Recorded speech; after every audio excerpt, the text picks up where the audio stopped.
नहीं, आप लोग तो ऐसे ही हैं। हम लोग मृत्यु के बाद शरीर को दफनाते हैं, तो दफनाते हैं तो सर हमेशा दक्षिण की ओर होता है, पैर इधर होता है। अब इसका साइंस हम बता देते हैं आप लोग। जहां हम लोग विज्ञान में ये देखते हैं कि जहां भी पावर है, मतलब जहां भी गति है ना, वहां पावर है। तो हमारा शरीर में भी वैसे ही है। ये पॉजिटिव पावर है, ये न्यूट्रल है, ये नेगेटिव है। पुरुष शक्ति ये कुछ नहीं, ये स्त्री शक्ति। जैसे अभी हम कहा कि उत्तर ध्रुव पुरुष शक्ति है, ये स्त्री शक्ति मतलब दक्षिण। हम ऐसे तो आप देख नहीं पाइएगा, लेकिन अगर ऐसा हो कि कोई व्यक्ति डूब के मर गया हो और उसमें कोई हवा नहीं चल रही हो, तो उस व्यक्ति का सर किधर होगा, तब आप देख पाएंगे कि उसका सर हमेशा दक्षिण की ओर होगा।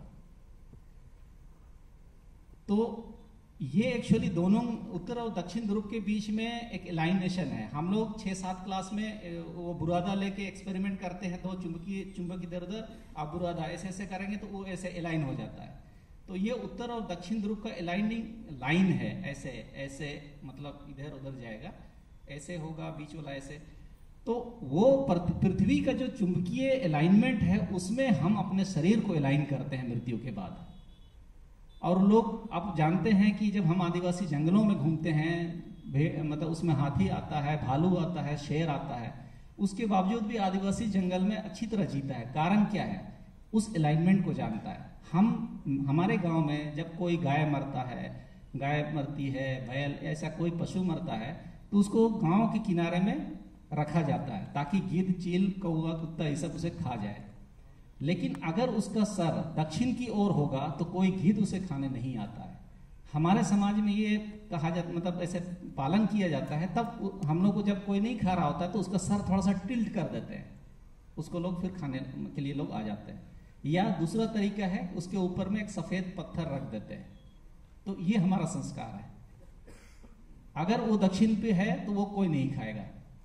तो ये जो नॉलेज है, इस नॉलेज को हम जंगल में इस्तेमाल करते हैं। मान लिया कोई हाथी भालू हमसे भेंट हो गया, तो लोग कहते हैं ना कि एकदम सांस रोक के मरा हुआ जैसे।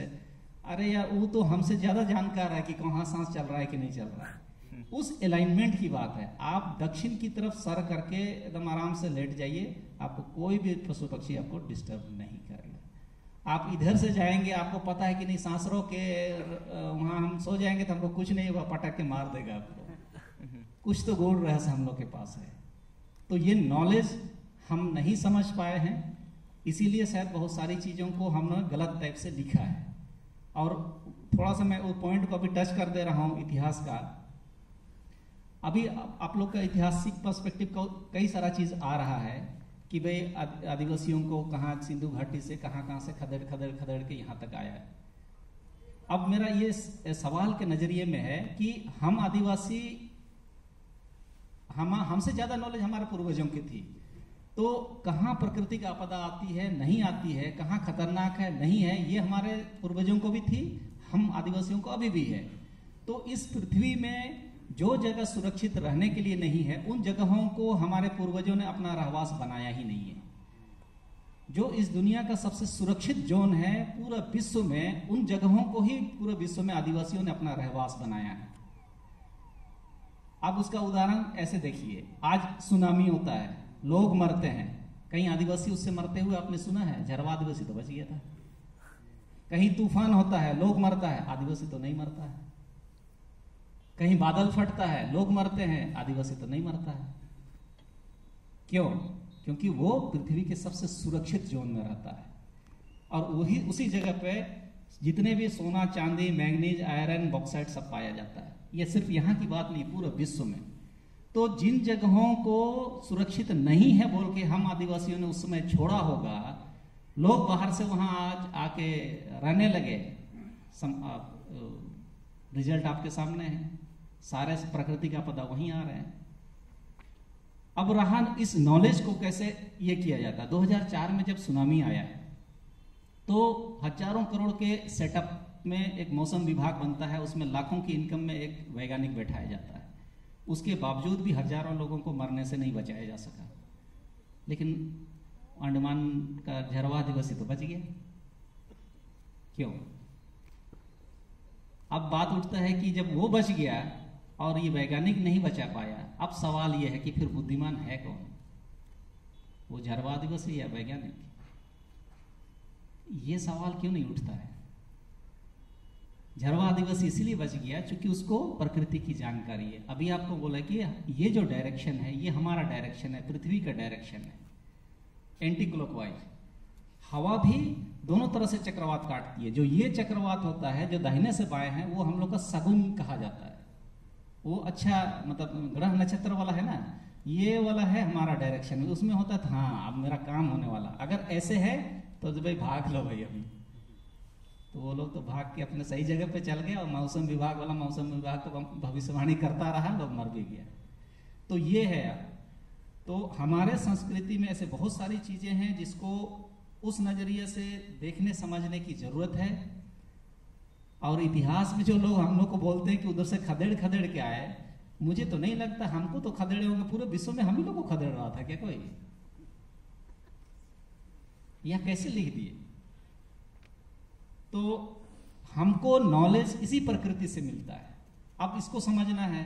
हम लोग जैसे जंगलों में पहाड़ियों में गुजरते हैं तो हम देखते हैं कि एक बिच्छू है जो एक बिच्छू को एक गिरगिट खाने की कोशिश करता है और इस कोशिश में बिच्छू को डंक लगता है, ये गिरगिट को डंक लगता है। गिरगिट तुरंत भाग के कोई पत्ता खाएगा या तो घास खाएगा, लेकिन आके दोबारा बिच्छू को खाएगा। नॉलेज हमारा वहां से ट्रांसफर होता है। यही मेरा हमारा स्कूल है, कभी खत्म नहीं होता है। अब शर्त यह है कि भाई जल जंगल और जमीन बचना चाहिए।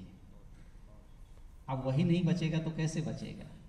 तो आदिवासियों के पास वास्तव में सब कुछ है, जल जंगल जमीन सब कुछ है। दुर्भाग्य है कि यही हमसे छीना जा रहा है। जल जंगल जमीन हमारा संसाधन या संपदा नहीं है, ये एक गलत भाषा इस्तेमाल किया गया है। ये हमारी विरासत है।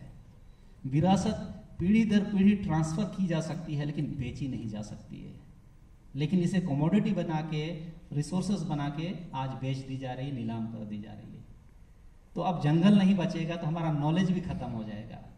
और हमें जहाँ से जहाज पढ़ा के, अब पता नहीं क्या क्या पढ़ा देते हैं आप लोग, कि जहाँ से जहाज आदिवासी पढ़ के करेगा क्या है?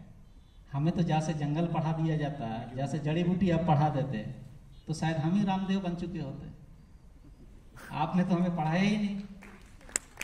आप गाय का दूध पिला के हमको बोलते हैं कि शक्तिमान बनो, बुद्धिमान बनो, इससे दिमाग तेज होता है।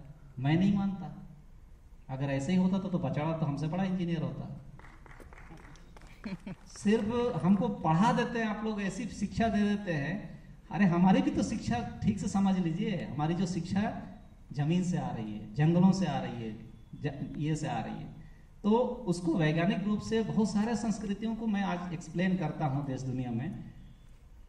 आप प्रयोग कर सकते हैं। मैंने कुछ तो बता दिया। अभी पानी खोज के देख लीजिए, शायद मिल जाए।